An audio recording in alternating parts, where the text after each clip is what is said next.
ये संडे बाजार का आफत की जड़ है। चार सहेली संग में लेके संडे बाजार पहुंच जावे। चार सहेली संग में लेके संडे बाजार को जावे। छोले भटूरे पता है वो ठेल लगती है। छोले भटूरे और समोसा जेल पे भरते खावे। छोले भटूरे मेरा दीदार कैसे गुजार मिली है मुझे ऐसी यार कैसे हो।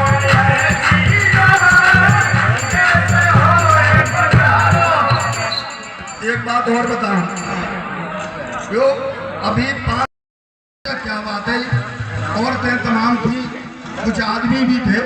तो एक आदमी पिट रहा था, दे चप्पल दे चप्पल। मैं गया, मैंने क्या बात है देखो, पिटते तो हम भी हैं पर ये ऐसे रोड पे नहीं, घर में पिटते हैं। बहुत सारे पिटते होंगे, क्यों बाबा? एक आध चप्पल तो पिट जाती होगी ना रास्ते में। देखो हंस रहा है। हाँ हाँ पड़ जाती है।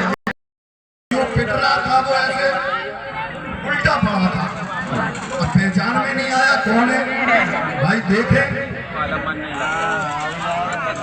मैंने देखा नीचे को, पता चला वो रामशंकर तोमर ही पिट रहे हैं। अरे भैया मैंने क्या बात है कि इन्होंने ये तो दर्शन भी कर लेना।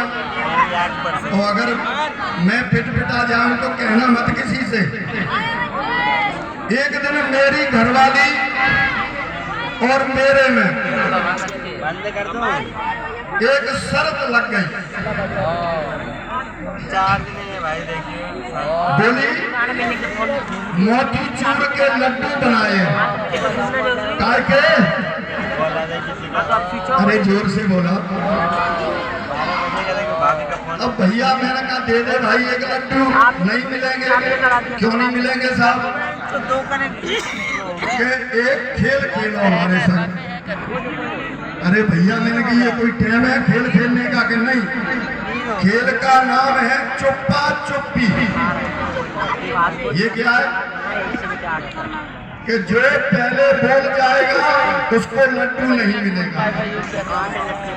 हमने कहा हम तो बड़े पक्के हैं, वैसे भी तो चुप ही रहते हैं, तेरे सामने बोलते कहाँ हैं? क्योंकि मुझे नहीं लगता जब आदमी घर से निकलता है तो बड़ी डींगे मारता है, मेरी यूं चलती है त्यों चलती है। हम चुप हो गए। और वो भी अब साहब एक दिन हुआ हम चुप, वो भी चुप। 2 दिन हुए। वैसे तो बहुत सारे वो मेरे को लग रहा है शायद पीछे बैठे हुए। वो तो हम सुनेंगे ना। वो क्या करे भाई, लोगों अपना खाना बनाए और खा ले और सो जाए। हम जाएं क्योंकि बोलने की तो है नहीं। कहे हमने पूछा 2 बार, उसने बोला भाई फिर लौट आए। दूसरा दिन हुआ, दूसरे दिन भी यही कंडीशन। 3 दिन हो गए, न वो बोली न हम बोले। मैंने कहा मोतीचूर के लड्डू खाने हैं, कुछ भी हो जाए बोलने नहीं। अब भूख ज्यादा। एक दिन हम शाम को गए तो चारपाई पे बैठी रोटी खा रही थी। अब अंधेरा था, हम नीचे जाके बैठ गए चारपाई के नीचे। उसने सोचा कोई कुत्ता बैठ गया। लो साहब एक टुकड़ा लिया उसने और ऐसे फेंक दिया। अब भूख ज्यादा थी, मैंने वो टुकड़ा उठा लिया। कोई बात नहीं, एक टुकड़ा से ही काम चलाएंगे। इतने में तो गजब ही हो गया। उसने क्या किया, नाक पकड़ी, वो भी कुदरत ऐसी कि उस टुकड़े पे ही वो नाक आके गिरी। अब समस्या और बड़ी जटिल। अब उस टुकड़े को खाएं, एक लकड़ी से मैंने वो नाक हटाई, अब वो हट रही है, वो रोटी चिपड़ और गई। चिपड़ रही है। भगवान भला करे, आंख बंद करके और रोटी मैंने गप मुंह में। ठीक। अरे साहब भूख ऐसी होती है। अब 4 दिन हो गए, मैंने सोचा अब इसको कुछ दंड देना चाहिए। मैंने मरने की एक्टिंग की, एकदम सांस खींची। मैंने की ये रोएगी तो बोलेगी तो लड्डू मेरे टटरी पे कसने लगे। पर धन्य है मेरी पत्नी, हाँ ऐसे बैठी रही जैसे कोई मूर्त बैठी है, रोई नहीं। वो लेके जैसे ही मेरे को चलने लगे तो ध्यान देना साथियों, मैंने खड़े होके कहा भैया लड्डू तू ही खा ले, जिंदा क्यों जलवा रही है। तो मैं बार बार कह रहा हूं, वैसे एक बार और बता दूं, अभी देख लेना आएगी। वैसे ठीक ठाक है, बहुत प्यार करती है।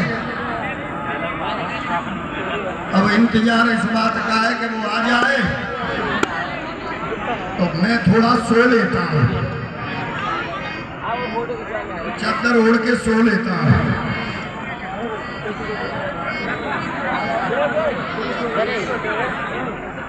अरे ये क्या ले आया मैं, ये चादर कहाँ है? अरे ये क्या है? ये तो पेटीकोट है। अरे क्या करवा ली।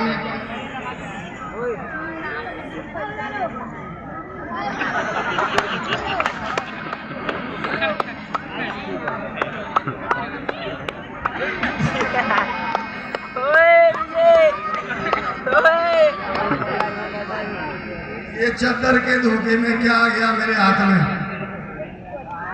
पेटीकोट। वैसे एक बात और बता दूं, हमारे घर में इसको साया बोलते हैं, साया।